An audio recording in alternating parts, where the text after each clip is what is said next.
Quero convidar os irmãos para que possam abrir a Bíblia em Atos 6, e nós vamos ler do versículo 1 ao versículo 7. Acende as luzes, por favor, está um pouco escuro aqui. Isso, né? Atos 6, de 1 a 7, e a mensagem é a seguinte: por que a igreja precisa de diáconos? Será que nós precisamos? Por que precisamos? Vamos ler então este texto da palavra de Deus, aqui em Atos capítulo 6, do versículo 1 ao versículo 7. Diz assim a palavra de Deus: ora, naqueles dias, multiplicando-se o número dos discípulos, houve murmuração dos helenistas contra os hebreus, porque as viúvas deles, dos helenistas, estavam sendo esquecidas na distribuição diária. Então, os 12 convocaram a comunidade dos discípulos e disseram: não é razoável que nós abandonemos a palavra de Deus para servir às mesas. Mas, irmãos, escolhei dentre vós 7 homens de boa reputação, cheios do Espírito e de sabedoria, aos quais encarreguemos deste serviço. E quanto a nós, nos consagraremos à oração e ao ministério da palavra.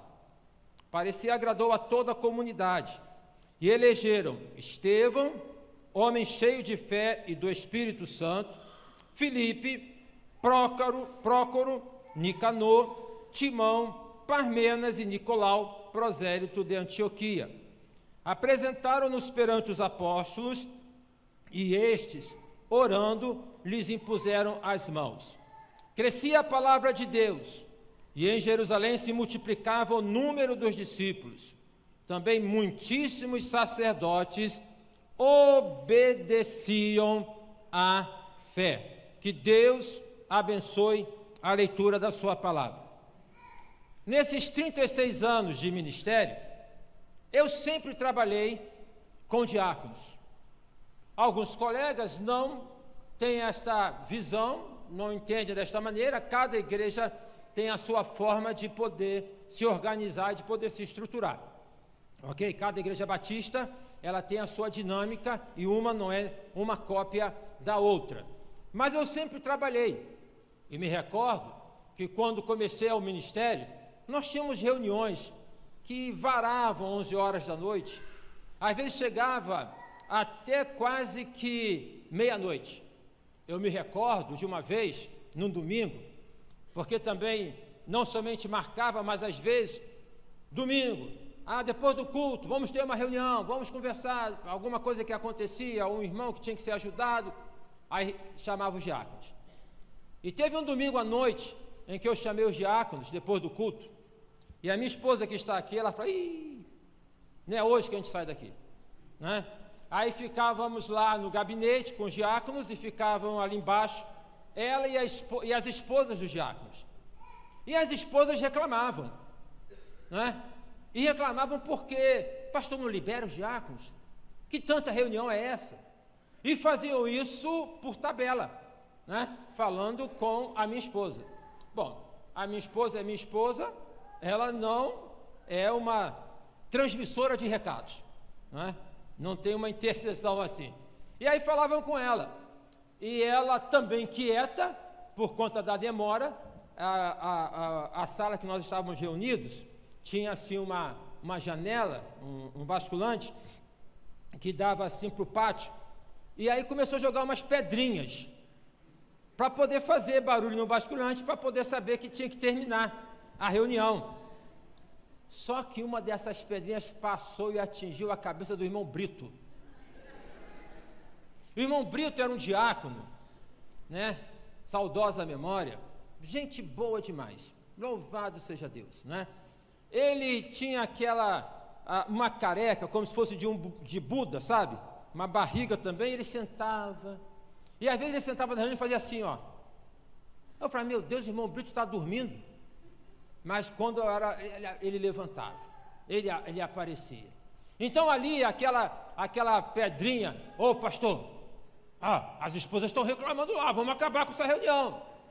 Era o grupo que eu tinha, e que hoje ainda tenho, para poder contar, não é? Dentro do contexto bíblico, para que possamos conduzir o rebanho do Senhor Jesus. Mas nós precisamos definir aqui o que é ser diácono. O que é diácono? Você sabe o que vem a ser diácono? Qual o sentido desta palavra dentro do contexto neotestamentário? Diáconos, tá, no grego, é servo.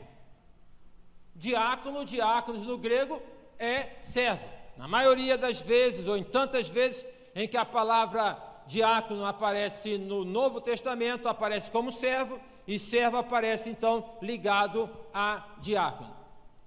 Daí então podemos colocar e deduzir o seguinte: que diáconos somos todos nós, amém? Todos nós somos diáconos, porque todos nós somos servos, todos nós somos servos. Lá na minha célula, nós multiplicamos agora, está ali a irmã Luciane e Juan, fica em pé por favor, Luciane e Juan, novos líderes da célula. Vi na casa da irmã Valéria, na primeira reunião que tiveram, estava bonita a célula. Deus abençoe vocês, graça do Senhor, muito obrigado. No nosso encontro de célula, uma ocasião, eu lancei uma pergunta: quem é líder? E aí, no primeiro momento, olhava um para o outro, né? Porque a gente não se reconhece como líder. Mas quando você aponta uma direção, quando alguém lhe pergunta onde é que é aquela rua, ou você fala desta condução, quando você dá a dica de um médico, dá a dica do mercado, então você está dando uma direção, e o líder é aquele que dá uma direção. E ali então, depois de passarmos, chegamos todos à conclusão que todos nós somos líderes. Todos nós somos líderes. Todos nós perante Deus, para podermos agir e cumprirmos a missão que Deus tem colocado perante cada um de nós. De igual modo, todos nós somos diáconos e todos nós somos servos. Amém, irmãos? E aí nós precisamos ter esse entendimento, tá? De que a quem servíamos e a quem nós servimos hoje. Porque texto lá que nós encontramos em Romanos capítulo 6, no versículo 22, Paulo fala assim: mas agora, libertados do pecado e feitos servos de Deus, tendes o vosso fruto para a santificação e por fim a vida eterna. Então observem, libertados do pecado. Antes de Cristo, a quem que nós servíamos? A quem? Ao pecado. Servíamos ao pecado. Estávamos então antes de Cristo dominados por quem? Pelo maligno. Ou se serve um, ou se serve o outro. Não tem meio termo, meus irmãos. A Bíblia é clara, é um caminho ou outro caminho, não tem caminho do meio. É uma porta ou outra porta, não tem a porta do meio. Ou é servo e serve a Deus, ou não é servo e serve o inimigo. Não tem uma outra opção. É simples assim. E é desta perspectiva. Então, nós, libertos do pecado, nos tornamos servos de Deus. Servos de Deus.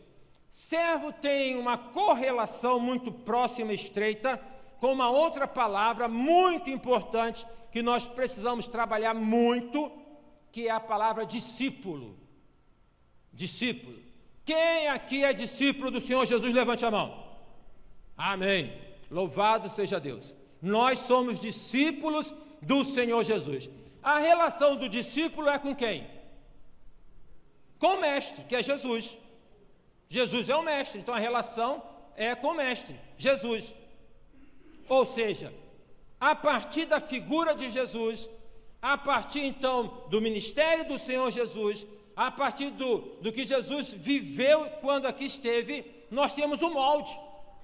Paulo fala assim: sede meus imitadores, como eu sou de Cristo, porque o discípulo imita o mestre, o discípulo caminha com o mestre, amém? Tem sido assim com você, irmão? Tem sido dessa maneira? Você tem andado com o mestre? Você tem aprendido com o mestre? Você tem obedecido ao mestre? Senhor Jesus, quando lavou os pés dos discípulos, ele diz o seguinte: se eu faço desta maneira, sendo o Senhor, e se vocês sabem que devem fazer assim, bem-aventurados vocês serão se os praticardes, se fizerem. Então o discípulo é aquele que se relaciona com o mestre, e o servo se relaciona com quem? Com o Senhor. Então Jesus é o nosso Senhor e o nosso mestre. Ele é o nosso mestre porque ele nos ensina, ele nos aponta a direção, fala como devemos viver, apresenta ali, tá? O Sermão do Monte, por exemplo, é como que um tratado, a constituição do crente, tá? E Jesus é o nosso Senhor, amém? Jesus é o Senhor da sua vida? Amém? Então você obedece a Deus. Então nós obedecemos a Deus. Tem obedecido? Vez por outra me deparo com um jovem, e aqui já compartilhei com os irmãos de um jovem que eu conheci pequeno, no primeiro ministério, cresceu, encontrei a coisa de 1 ano, 2 anos no casamento que realizei, e ali então esse jovem procurou a coisa de 1 mês e meio, 2 meses atrás, falando assim: Deus tem incomodado o meu coração para o ministério. E é interessante isso, porque, irmãos, nós precisamos arrebanhar os jovens. Nós precisamos arrebanhar os jovens. Nós precisamos orar pelos jovens.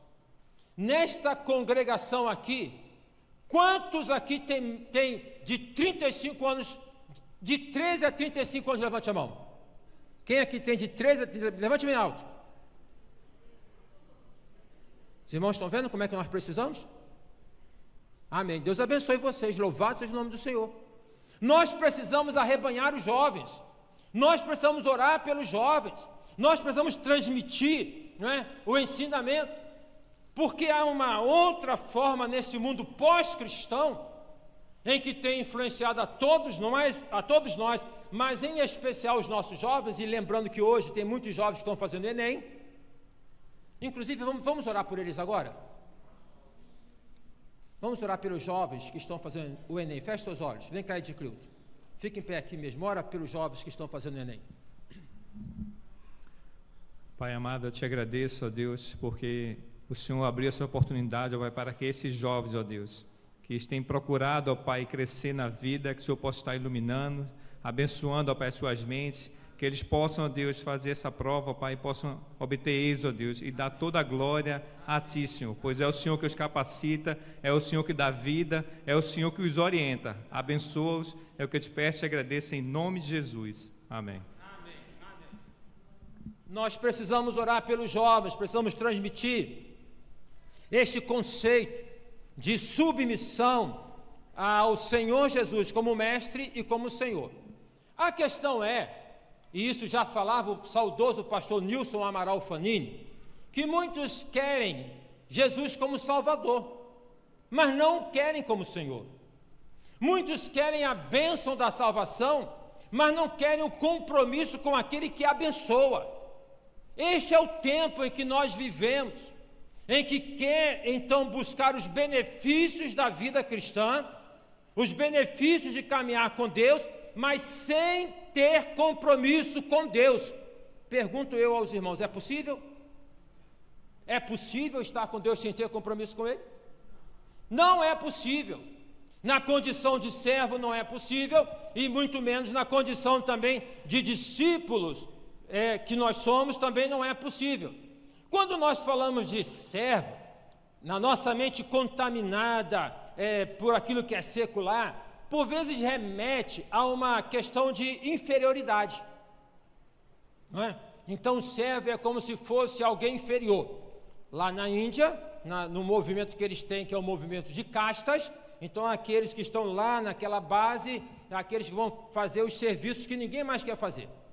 Eu gostei quando nós recebemos aqui há tempos atrás o pastor João, ele veio ministrar para os jovens, para os irmãos da equipe de louvor, e ele falou o seguinte: a primeira coisa que eu fiz na reunião com o pessoal do louvor, ele fez isso lá, ele disse aqui, quem estava na reunião ouviu, foi o seguinte: para que vocês possam entender o que é participar de uma equipe de louvor, aqui tem a vassoura, aqui tem um rodo, aqui tem um pano de chão e aqui tem um balde. Nós vamos limpar os banheiros da igreja. E o pessoal ficou ali, né? Como que assustado com aquilo. E depois que fizeram a tarefa, ele falou o seguinte: é importante que todos entendam que, a despeito de poder estar à frente, ninguém é melhor do que ninguém, né? Somos servos do Senhor Jesus. Não há, portanto, na Bíblia esta perspectiva de que o servo é inferior. Aí eu quero então participar com os irmãos. Abra sua Bíblia em Mateus, capítulo de número 20, versículo 28.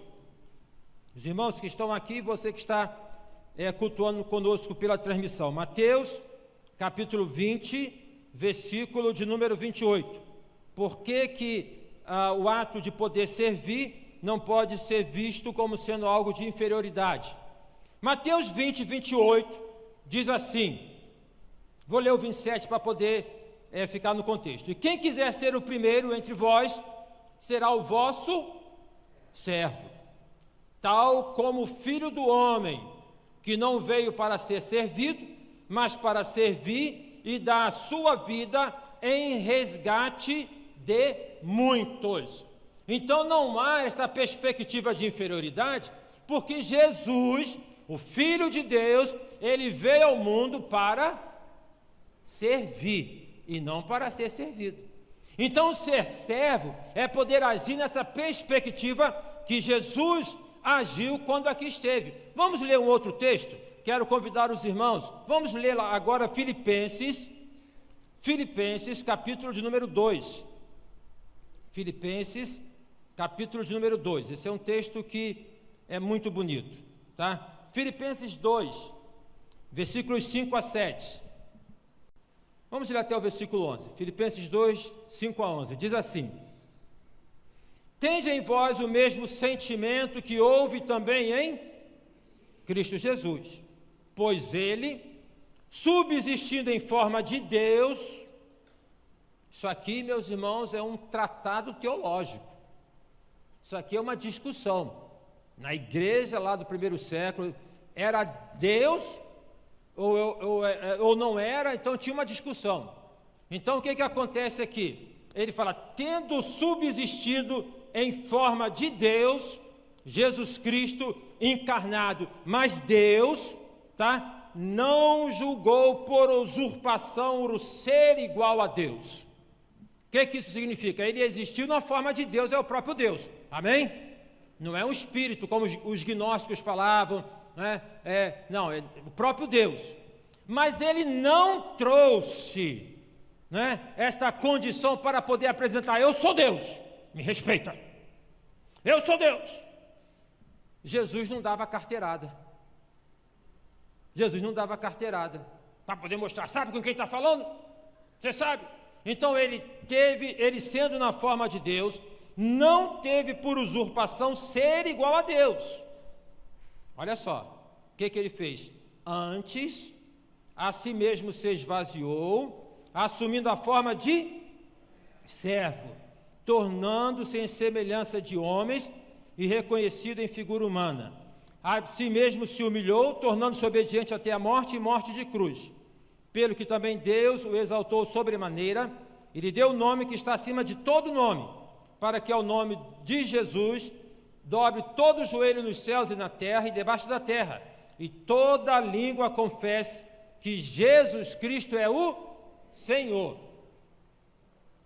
Então, meus irmãos, para poder assumir a condição de servo, nós precisamos fazer uma coisa, que o texto fala que Jesus Cristo fez. O que é?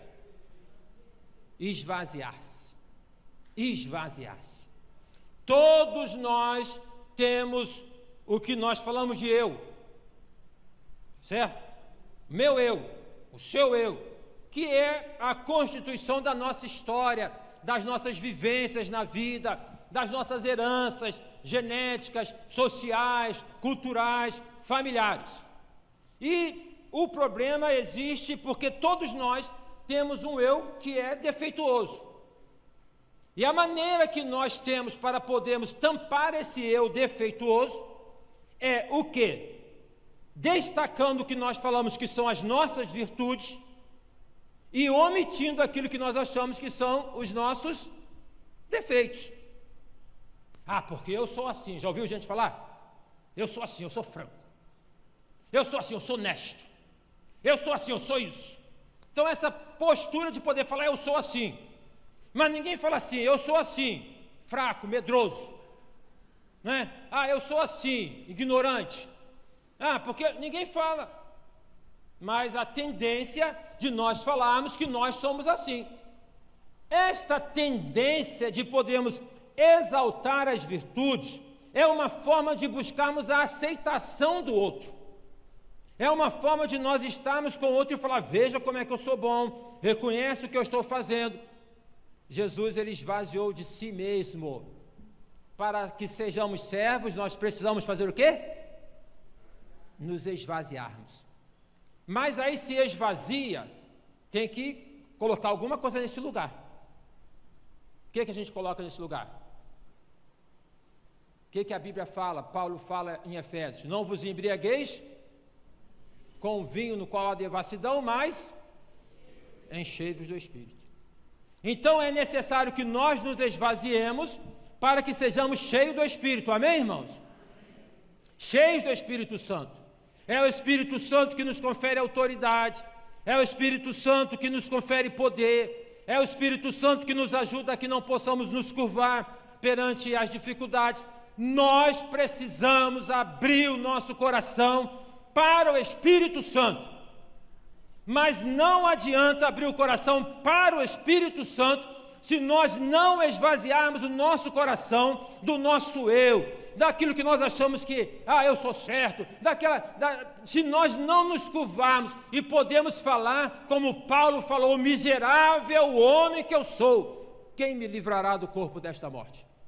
Não tem como ser cheio do Espírito Santo se nós não agimos com uma postura de podermos nos esvaziarmos da presunção, do orgulho, da vaidade, essas coisas que não existem aqui. Aqui ninguém tem orgulho, ninguém tem vaidade, todo mundo não existe, verdade? Qualquer lugar tem, e nós precisamos então deste exercício. O reino de Deus, ele é formado por um Senhor e pelos seus servos, pelo mestre e pelos discípulos. É assim que funciona. Não tem categorias que sejam estratificadas, melhores do que outras no reino de Deus. Existem os dons espirituais. Mas os dons espirituais, conforme Paulo fala em Romanos, como ele fala em 1 Coríntios 12, são dados aos membros não para promover a soberba do membro. Então, aquele que no corpo, Paulo fala que, por exemplo, o coração, digamos, não vai falar para o dedo, você não tem importância. Todos no corpo são importantes, dentro do exercício que há do dom espiritual. O problema é quando alguém tem um dom e quer, na verdade, exercer um outro dom. Ele tem aquele dom e ele quer, agir de uma outra maneira. Como é que isso no corpo se relaciona? Assim, irmãos, assim.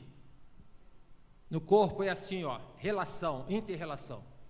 No corpo é isso, um é o líder, um é o pastor, outro é o diretor, outro é o professor, outro é o introdutor, outro é o da música, outro é o do som, outro ou outros, mas se relacionam assim.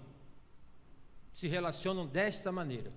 Porque todos nós estamos debaixo desse guarda-chuva que é do senhorio de Cristo. Amém, irmãos? Isso aqui é muito importante nós compreendermos. Porque a Bíblia diz que nem todo aquele que diz Senhor, Senhor, entrará no reino dos céus. Então é muito importante que nós possamos ter esta compreensão. A partir então desta compreensão de que nós somos servos, nós nos apresentamos, porque qual é a função do servo? Servir. Servir. E é a partir então desta compreensão que Rodriguinho serve tocando, Alain serve tocando, Leônidas serve ministrando, que lá a irmã Maria da Guia serve na recepção, que o outro serve na introdução, que o outro serve lá na sonoplastia. É serviço, irmãos. É assim que funciona, se apresenta para servir. Na igreja não pode haver, muito embora por vezes nós vejamos isso, a questão de que alguns servem como se fosse a figura do piano, né? Já viram aquela história do piano? Alguns carregam o piano, outros ficam observando o piano ser carregado, e outros ficam sentados em cima do piano. É todo mundo, todos nós somos servos. Então, não deveria haver em nosso meio aquela questão de que estamos precisando, porque, por exemplo, lá no bazar, porque deveríamos ter a compreensão de que, onde é que eu posso servir? O que eu posso fazer? Ah, está precisando, eu vou lá, eu vou me apresentar, porque esta é a atitude do servo. Amém, irmãos? Também não deveria existir aquela questão que é, por que eu estou fazendo isso? Por que eu estou fazendo isso? Irmãos, o reino de Deus, ele é gerido pelo próprio Deus, amém? Que quer usar a mim e a você. Mas, se eu não quiser, eu não quero mais. Deus me chamou, mas eu não quero mais. A obra vai parar? A igreja vai parar? Não vai parar. Porque Deus é o Senhor soberano da igreja. De igual modo, se o irmão não quiser servir também. Ah, porque se eu não servir, eu quero ver como é que vai ficar. Vai ficar. Pode ter uma dificuldade, mas vai ficar. Porque Deus é o Senhor. A relação de servos, então, é uma relação que não é de exploração. O inimigo, ele explora as pessoas. Ele submete as pessoas, ele subjuga as pessoas. Você, se conhece alguém que está nessa esfera, ou se você veio dessa realidade, tem alguns irmãos aqui que passaram, sabem muito bem do que eu estou falando, subjuga, né? Ali, aquela questão de domínio, do medo. Não, se não fizer, tem que fazer isso, tem que fazer aquilo. O reino de Deus não opera no medo, não opera no medo, opera no coração aberto, opera no coração voluntário. E outro aspecto importante, servir não é fazer tudo, né? O servo, lá na Grécia e em Roma, existiam servos, que eram aqueles servos que ficavam em casa, aquele, por exemplo, que ficava à porta para poder lavar os pés, aqueles que ficavam na cozinha, aqueles que ficavam na recepção, aqueles que ficavam no estábulo. Então, a questão não é de fazer tudo. Às vezes alguns irmãos falam assim para mim, ah, pastor, porque eu não tenho tempo. Eu concordo que você pode não ter tempo de fazer algumas coisas, mas isso significa não fazer nada? A Bíblia fala, tudo quanto tiver a mão para fazer, faça-o conforme as suas forças. Então Deus não pede para nenhum de nós que possamos fazer algo além das nossas forças. Ele simplesmente pede que nós possamos fazer aquilo que Ele tem nos dado como capacidade para que possamos, então, realizar. Vamos ler um outro texto, que eu já até citei, João capítulo de número 13. João capítulo 13, para poder falar da dignidade de ser servo. João capítulo de número 13, caminhando aqui para o final do ministério de Jesus. Jesus ele age de uma maneira muito didática, tá? João 13, versículos 14 e 15. Vamos ler a partir do versículo 12. Diz assim, João 13, versículo 12.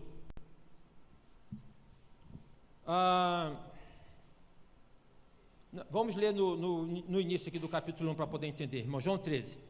Antes da festa da Páscoa, sabendo Jesus que era chegada a sua hora de passar deste mundo para o Pai, tendo amado os seus que estavam no mundo, amou-os até o fim. Durante a ceia, tendo já o diabo posto no coração de Judas Iscariotes, filho de Simão, que traísse a Jesus, sabendo este que o Pai tudo confiara em suas mãos e que viera de Deus e voltava para Deus, levantou-se da ceia, tirou a vestimenta de cima e, tomando uma toalha, cingiu-se com ela. Depois, deitou água na bacia e passou a lavar os pés aos discípulos e a enxugar-lhes com a toalha que estava cingido. Aproximou-se, pois, de Simão Pedro, e este lhe disse: Senhor, tu me lavas os pés a mim? Respondeu-lhe Jesus: o que eu faço não sabes agora, compreendê-lo-ás depois. Depois disse-lhe Pedro: nunca me lavarás os pés. Respondeu-lhe Jesus: se eu não te lavar, não tens parte comigo. Então Pedro lhe pediu: Senhor, não somente os pés, mas também as mãos e a cabeça. Pedro era exagerado, né? Pedro era exagerado demais. Aí Jesus falou: declarou Jesus: quem já se banhou não necessita de lavar senão os pés, quanto ao mais está todo limpo. Ora, vós estáis limpos, mas não todos, pois ele sabia quem era o traidor, e foi por isso que disse: nem todos estáis limpos. Depois de lhes ter lavado os pés, tomou as vestes e, voltando à mesa, perguntou-lhes: compreendeis o que eu vos fiz? Vós me chamais o mestre e o Senhor, e dizeis bem, porque eu sou, olha aqui, ó, mestre e Senhor. Mestre é discípulo, Senhor, relação com o servo. Vocês me chamam mestre e Senhor, isso mesmo. Ora, se eu, sendo o Senhor e mestre, vos lavei os pés, também vós deveis lavar os pés uns aos outros. O que isso significa, gente? Vamos pegar uma bacia agora, vamos começar a lavar os pés de todo mundo aqui? É isso? Não. Isso significa a humildade em poder servir uns aos outros. A capacidade de podermos servir uns aos outros. E de todos juntos servirmos a Deus para a expansão, para a glorificação do nome dEle. Certo? Para que vidas sejam salvas. A nossa missão, minha gente, nós realizamos ação social, mas a igreja não é uma agência de ação social. Nós realizamos porque a Bíblia fala fazer o bem a todos, em especial aos domésticos da fé, mas nós não fazemos para alcançar uma pedra na coroa, né? Para alcançar um galardão. Ontem os irmãos foram com as crianças do Tabelinha com Jesus para um passeio, mandaram a foto, uma criançada, coisa linda e maravilhosa. Jailson participa, Nilo, os irmãos, coisa linda e maravilhosa. Fazem isso com o coração aberto, servindo ao Senhor, não para poder alcançar, sabe, uma graça. É porque nós alcançamos a graça, é que nós servimos ao Senhor. Dessa maneira, então, nós observamos que diácono é servo. Amém? E que todos nós, então, somos diáconos, porque todos nós somos. Então, nesta manhã, em nome de Jesus, haverá um despertamento aqui de muitos irmãos se levantando para servir. Amém, irmãos? Muitos irmãos, em nome de Jesus. Se há algum espírito de lamúria porque está servindo, vai ficar repreendido em nome de Jesus. Servi ao Senhor com alegria e apresentai-vos a Ele com cântico. É desta maneira. Servir a Deus. Como é que nós servimos a Deus? Quando é e como é que nós servimos a Deus? Servimos a Deus quando nós servimos o próximo. Quando a um destes pequeninos o fizeste, a mim o fareis. Então servimos a Deus quando servimos ao próximo. Aí é o contexto da mutualidade bíblica. Uns aos outros, orai uns pelos outros, amai-vos uns aos outros, levai os fardos uns dos outros. Então, servir ao Senhor, né, é servir ao próximo, não é uma obrigação, é um privilégio. É um privilégio. Deus, Ele que em Jesus nos ofereceu tão maravilhosa salvação, Ele fala o seguinte: você quer participar, você vem participar desse plano comigo? Qual é o plano de Deus? Qual é o plano de Deus? A salvação de quem? De quem? Do mundo, das pessoas. Gravem isso. É por isso que nós existimos. Nós existimos para levar o evangelho e alcançar pessoas para Cristo. Olha, irmãos, está havendo uma distorção desse negócio, hein? Porque a igreja está voltando para si mesma. Para si mesma. A gente estava aqui num seminário de oração, acho que foi quarta-feira passada. Vamos orar pelos afastados, vamos orar pelos vizinhos, vamos só lá, porque a gente está muito assim, tipo farinha pouca, meu pirão primeiro. Não é assim. Nós fomos salvos para participarmos de um plano audacioso, muito audacioso, que é de poder levar o evangelho a todas as pessoas. Amém, irmãos?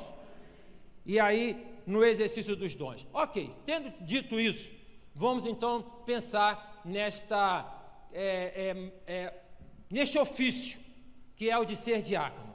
Atos 6, alguns vão dizer que Atos 6 não é aqui um texto que fala sobre organização de diaconato.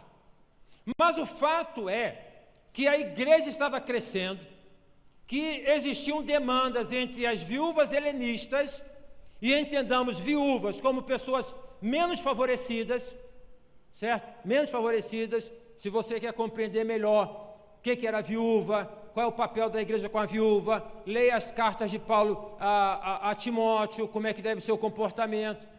Então, helenista era o seguinte: judeus que tinham assimilado a cultura grega, judeus de cultura grega, e os judeus que estavam em Jerusalém. Então, os judeus de cultura grega estavam ali dizendo, não, porque a atenção está sendo dada tão somente para os judeus aqui de Jerusalém, os que falam hebraico, né? E as outras estão sendo desprezadas. Igreja não é lugar para ter grupo. Igreja não é lugar para ter grupo. Esse negócio de grupo na igreja é uma desgraça. Nós funcionamos em ministérios, nós temos ministério com crianças, mas não é grupo. Nós temos ministério de jovens e adolescentes, mas não é grupo. Nós temos o trabalho com as mulheres, mas não é grupo. Nós temos o trabalho com os homens, mas não é grupo. Nós temos o louvor, mas não é grupo. Igreja não pode ter grupo, porque a igreja é corpo, é todo mundo junto, é unido. Não é dessa forma, não é dessa perspectiva. E o que estava acontecendo, irmãos, aqui era uma ameaça de cisão na igreja. Irmãos, a igreja no primeiro século cresceu muito. Que igreja era essa? Como se chamavam os crentes dessa igreja? Eles se chamavam crentes batistas, crentes presbiterianos, crentes metodistas. Como que eles se chamavam? No livro de Atos: seguidores do caminho, os que seguem o caminho. Então, louvado seja Deus, que nesse momento inicial da igreja não tinha divisão nem doutrinária, porque havia toda essa questão da unidade da igreja, e havia agora aqui uma ameaça de poder ter uma cisão, uma coisa pequena que poderia dar um problema sério. Então, imagina, a igreja crescendo. Pedro tinha, no primeiro sermão, 3.000 conversões. Depois, nós vamos observar 5.000 conversões. Depois crescia e multiplicava. 12 apóstolos, para dar conta disso. Como é que era? Aí eles chegam assim, olha, não dá para ser assim. Eu fico pensando na condição desses apóstolos. Quando eles falam dessa maneira que está escrito aqui, olha, então os 12 convocaram a comunidade dos discípulos e disseram, não é razoável. Em outras traduções fala, não é justo, não é correto, não pode ser assim, tudo nos nossos ombros. Eu fico viajando para poder dizer o seguinte, que esses apóstolos estavam vivendo o que muitos pastores e líderes estão vivendo hoje, que se chama esgotamento. Vocês sabiam disso? Eu tenho, como pastor, né, carne e osso, mais osso do que carne, é verdade, mas me sinto por vezes esgotado,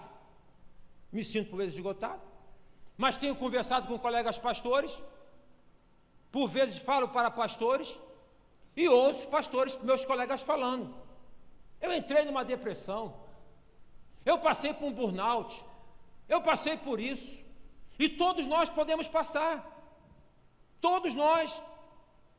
Eu imagino que os apóstolos estavam na beira de um burnout, uma síndrome de esgotamento. Quando tudo fica centralizado em uma pessoa, pesa.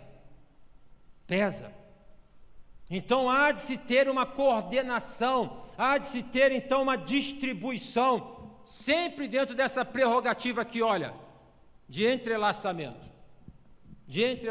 É claro que, por vezes, o pastor, ele assume tanto essa responsabilidade, que ele acaba por ele mesmo também se esgotando. Querendo ver o trabalho acontecer, querendo ver a coisa andar, ele acaba entendendo que ele deve levar nas costas. Observemos que esta orientação dada aqui pelos apóstolos, ela tem paralelo com que orientação bíblica no Velho Testamento? De Jetro. Lá no Êxodo 18, depois você pode ler, quando o Jetro chegou e viu lá Moisés atendendo, ele fala: não é bom que você faz assim, meu filho.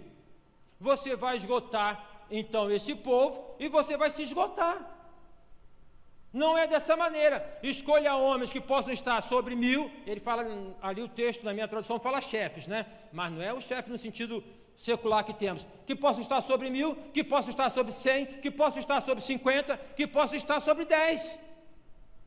Irmãos, então olha a relação do Velho Testamento com o Novo Testamento: distribuição, células, pastoreio. Eu tenho gente marcado para atender terça-feira, eu tenho gente marcado para atender quarta-feira, irmãos que procurem, podem procurar, mas eu não tenho como dar conta. Eu estou pensando no ano que vem fazer um curso de aconselhamento. Não, falando sério, fazer para aqui na igreja, para levantar irmãos que façam comigo o trabalho de aconselhamento, não é? Que distribua isso, para a gente poder ter, para poder atender a demanda, porque os irmãos estão precisando falar, e tem que ter gente para escutar, e vocês não sabem, talvez saibam, quem trabalha com isso, como que é complicado escutar. Depois que você escuta, na semana passada, terminou o seminário de oração, cheguei em casa, aí a Taninha liga, e no primeiro momento eu não consigo identificar quem é, porque a gente leva um susto no desespero da pessoa, que a irmã Sandra tinha falecido. A Taninha desliga e recebe a mensagem da irmã Lígia, que o pai da Jacira faleceu. Acabou essa mensagem, tem lá não sei quantas ligações, que a nossa querida diaconisa Marlene, que o irmão Nelson faleceu. Na quinta-feira tinha 3 sepultamentos para fazer. Diácono, irmão de Clilton, irmão Pode, irmão Roberto, irmão de Conceição, foram para um, eu fui para outro, e assim a igreja funciona, e é desta maneira. Então encontramos aqui este paralelo, tá? De poder fazer esta distribuição, para que eles pudessem atuar com que finalidade aqui nesse contexto? O que estava acontecendo? Murmuração, eu lembro que uma de nossas reuniões, creio que foi o irmão Diácono, ele falou, o jeitão dele: a função do diácono é ser apaziguador. O diácono tem que apagar fogo, não é atacar fogo. Não pode. Apagar ouvindo, apagar, vamos orar, apagar atendendo. É isso que tem que ser feito. Eu me recordo do tempo do seminário. Quantos aqui conheceram o pastor João Falcão Sobrinho? Quem conheceu? Pois então, tive o privilégio dele ser meu professor no seminário, e ele gostava de mim, eu gostava dele. Me lembro de um trabalho que ele pediu para poder fazer sobre os oficiais da igreja, e que eu fiz, e eu tirei 10 nesse trabalho. E o meu colega Márcio, eu gostei, né, do eclesiologia. E ele, na aula de eclesiologia, falou assim: o diácono, tudo que é para aliviar o pastor é função do diácono. Os irmãos entenderam? Tudo que é para aliviar o pastor é função do diácono. Pastor, isso aqui. Se você pode resolver, resolva. Se você pode atender, atenda. Os irmãos entendem esse aspecto? Mas no aspecto aqui havia uma murmuração. Então vamos lá, apaziguar, porque a igreja tem que estar unida. Ó, quão bom e quão suave é que os irmãos vivem em união. Irmãos, eu louvo a Deus pelo crescimento da igreja, mas eu gostaria que aqui tivesse como assim, sabe, todos os cultos, não tivesse gente para sentar, não tivesse lugar para a gente sentar. Nós precisamos cumprir nossa missão, nós precisamos trazer pessoas para Cristo. Não tem essa de falar que o pessoal não quer, que o pessoal não quer ouvir. Tem gente que quer, tem gente, e nós precisamos fazer isso.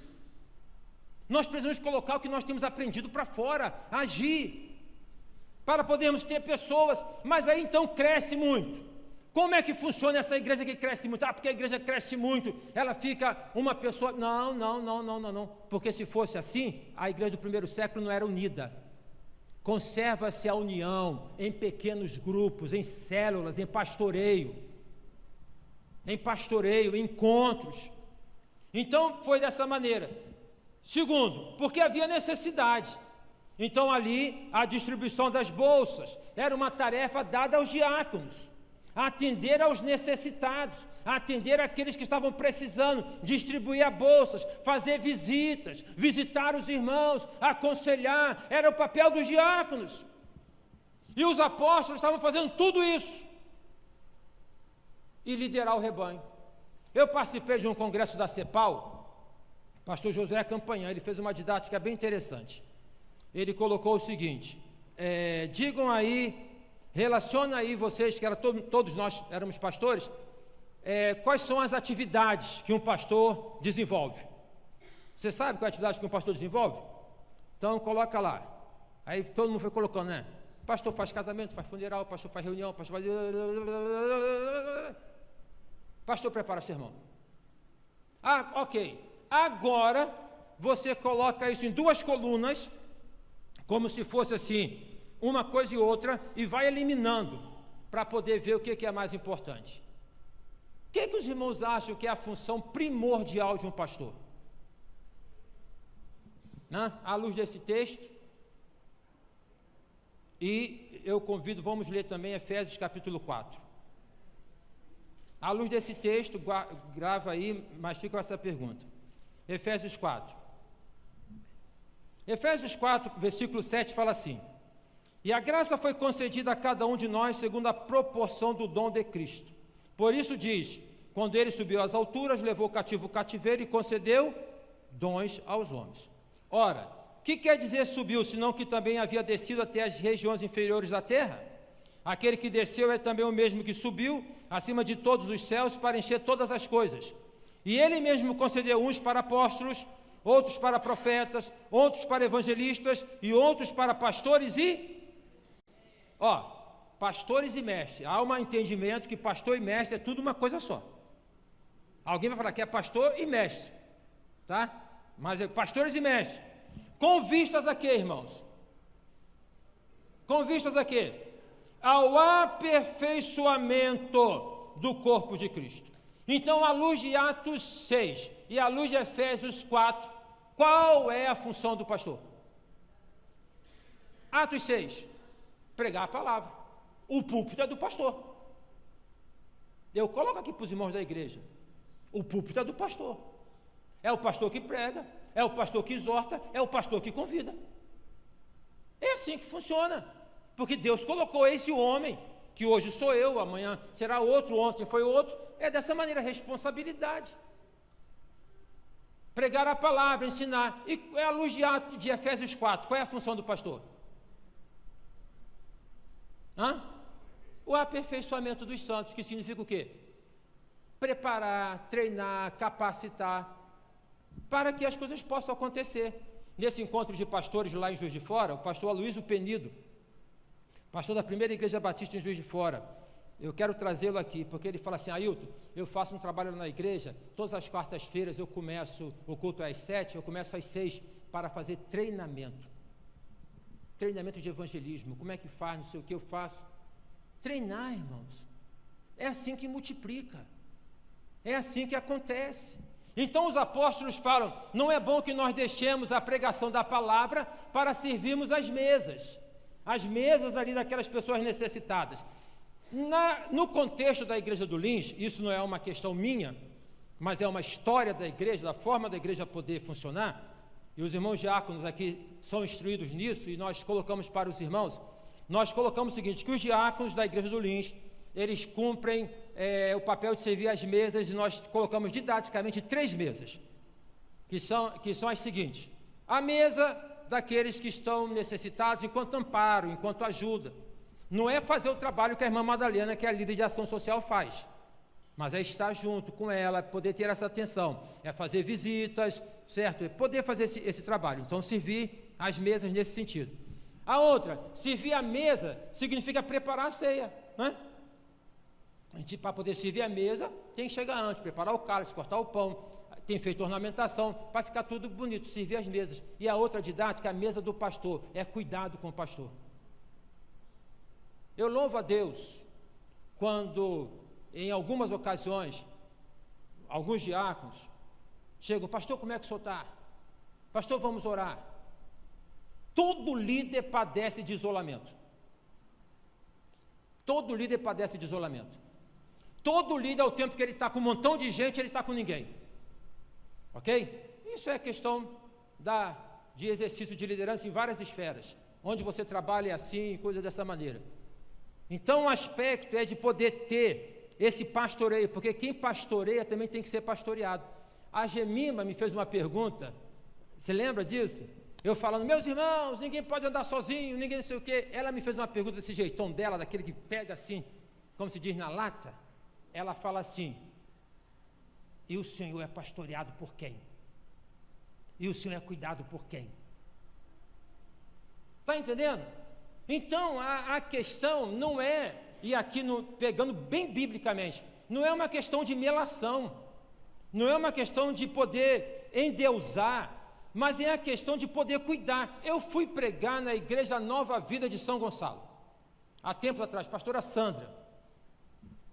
A igreja era pastoreada pelo esposo dela. O esposo veio a falecer. Eu os conheci na viagem, eu e Simone, para Israel. Irmãos, e fui pregar aqui na Nova Vida do pastor Sebastião também. Irmãos, você chega na igreja, tem lá, não sei se são diáconos, mas tem lá os irmãos de terninho e gravata. Eles falam: aqui, para o carro aqui, vem cá comigo, toda atenção. A pastora chegou, eles vieram junto com a pastora. Pastora Sandra, está precisando de alguma coisa? Está tudo bem com a irmã? Pastora, vamos arrumar um copinho d'água. Pastora, sabe, aquela atenção, aquele cuidado. Nós, no meio batista, não temos esse costume. Não tem esse costume, né? Eu estou falando para os irmãos por vivência, por andar por aí. De cuidado. De, sabe, então, de atenção, de poder estar ao lado. É preciso, irmãos, eu estou dando para os irmãos uma orientação que não diz necessariamente ao meu respeito. Porque hoje eu sou pastor, amanhã eu posso não ser o pastor. Mas a igreja precisa ter esse conhecimento, ter esse entendimento. Desta maneira, então, ali foi colocado esses irmãos. Esses irmãos precisavam apresentar algumas características. Que características eram essas, irmãos? Escolham 7 irmãos que tenham... Sejam o quê? Vamos no versículo 3. Mas, irmãos, escolhei dentre vós 7 homens de quê? Boa reputação. O que é boa reputação? Comportamento ético, pessoa correta, né? Honesta. Não é aquela pessoa que é uma coisa aqui, outra coisa lá. Não é ser perfeito não, mas ser correto, ser ético, ser sincero. Boa reputação tem a ver com isso que aquele irmão, aquela irmã tem uma postura correta. Depois, cheios do Espírito Santo. Cheios do Espírito Santo. Não é a sabedoria nossa, irmãos, é de Deus. É a sabedoria de Deus. Cheios do Espírito Santo, porque a gente lida a todo momento, por vezes, com situações as mais diversas. Uma coisa que eu peço a Deus e que eu continuo pedindo, porque cada vez que eu peço, eu vejo que eu preciso mais, é sabedoria, irmãos. Sabedoria, porque olha, às vezes a gente estraga por falta de sabedoria. E eu já estraguei muito, eu já fiz muito. Sabedoria por não parar, às vezes, para poder escutar, esvaziar, deixar falar. Discernimento, irmãos. Uma vez eu botei um rapaz no carro, o cara, um altão, fortão. Porque eu quero deixar as drogas, não sei o quê, porque eu já fui bandido, eu fiz isso, eu fiz aquilo. Eu coloquei esse rapaz no carro sozinho e fui para São Gonçalo levar numa casa de recuperação sem saber. A Simone ficou em crise comigo. Falta de sabedoria. Outro dia, não, anos atrás, já estando aqui na igreja do Lins, na 24 de maio, peguei Larissa na faculdade, era 11h30 da noite, eu vi uma pessoa que eu parei o carro na 24 de maio, ali na estação do Riachuelo, deixei Larissa e Simone no carro e fui lá falar com o cara, no Rio de Janeiro. Falta de sabedoria. Os irmãos entendem? Sabedoria e discernimento, para nós sabermos o que temos que fazer. Diácono, e todos nós, e os irmãos precisam de ser cheio do Espírito Santo. Não ser cheio do Espírito Santo significa ser carnal. É uma categoria de crente que a Bíblia fala: crente espiritual e crente carnal. Crente espiritual cheio do Espírito Santo. Crente carnal é aquele que age por si só sem o Espírito Santo. Então, de boa reputação, cheio do Espírito Santo e já falamos, sabedoria. Sabedoria não é intelecto. Sabedoria não é faculdade, muito embora isso, cada um de nós é importante. Não teve um tempo atrás que o irmão falou assim para mim: por isso que eu não gosto da sua pregação, porque eu só desprezo o conhecimento. Mas eu estudei. O que eu quero dizer é o seguinte, que nenhum conhecimento que eu tenha, que você tem, é suficiente para operar a obra de Deus. Ele agrega, ele é importante, mas ele não é suficiente. Entendeu? Deus escondeu dos sábios e entendidos e revelou aos pequeninos. Então, sabedoria é a capacidade dada por Deus para lidar com as dificuldades. Tiago fala: se alguém tem falta de sabedoria, peça a Deus, que a todos dá liberalmente. Aí, irmãos, o que acontece? Assim foi feito. Escolheram os 7 homens, que nós entendemos como sendo 7 apóstolos, que são eles: Estevão, homem cheio de fé do Espírito Santo, o capítulo 7 fala toda a história de Estevão. Filipe, Prócoro, Nicanor, Timão, Parmenas, Nicolau, Prosélito de Antioquia. E eles apresentaram perante os apóstolos, e estes, orando, lhes impuseram as mãos. Por que nós precisamos de diáconos? O que diz o versículo de número 7? Crescia a palavra de Deus, e em Jerusalém se multiplicava o número dos discípulos. Também muitíssimos sacerdotes obedeciam à fé. Então a gente precisa de diáconos para poder distribuir tarefas, precisa de diáconos para poder aliviar o peso, precisa de diáconos para poder apaziguar a igreja, para poder manter a unidade da igreja, e precisa de diáconos para quê? Para que a igreja cresça. Amém, irmãos? Para que ela cresça, para que pessoas venham, cheguem, se agreguem, sejam bem recebidas. Irmãos, vamos receber bem todo mundo que chegar. Todo mundo que chegar. Você conhece quem está nessa congregação hoje? Que depois do culto você possa pelo menos se aventurar a conhecer mais uma pessoa, 2 pessoas. É irmão seu, é meu irmão, para que nós possamos, ter essa comunhão maravilhosa que nós temos em Cristo Jesus. Então, à luz de Atos 6, são essas as razões pelas quais nós precisamos de diáconos, entendendo que diácono é servo, que todos nós somos servos e que todos nós somos diáconos. Mas louvado seja Deus por estes homens e mulheres que nós temos aqui na igreja, que ajudam o pastor, para que nós possamos avançar cada vez mais e mais.